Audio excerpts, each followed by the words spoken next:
Et si le diabète continue sa progression au Fénois, le nombre de diabétologues est en baisse. Voyez ce reportage de Hireo Teariki et Veitia Renauta. Le diabète, aussi appelé la maladie silencieuse, ne se guérit pas. Chaque année, 3000 nouveaux cas sont recensés. Si les associations locales multiplient les efforts, le nombre de professionnels qualifiés lui recule. La Polynésie compte seulement 5 diabétologues contre 8 en 2023. La profession n'attire plus et les difficultés de recrutement sont une réalité. Idem pour les dépistages, loin d'être suffisants face à l'ampleur de la maladie.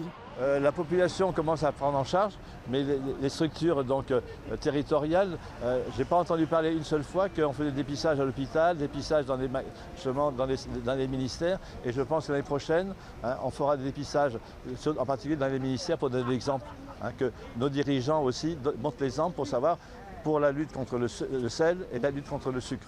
Présente sur le terrain depuis plus de 30 ans, l'Association des diabétiques et obèses de la Polynésie française s'étonne aussi de l'arrêt des subventions depuis 2 ans. D'abord parce que le président du gouvernement avait dit qu'il n'y avait pas de... Le ministre de la Santé, Jacques Reynal, avait dit qu'il n'y a plus de diabétiques alors qu'il y en a 3000 par an. Et le gouvernement, c'est vrai qu'on était désespéré de faire de nouveaux dossiers, mais j'ai rencontré le ministre récemment, M. Mercadal, et qu'il est prêt à nous aider l'année prochaine. Donc l'année prochaine, on va restructurer l'association et travailler en partenariat avec la santé publique. Plus de peur que de mal, côté dépistage, les passants en profitent pour vérifier leur état de santé. Dans la famille, il n'y a pas de problème de diabète? C'est mon papa. Tu crains un peu aujourd'hui?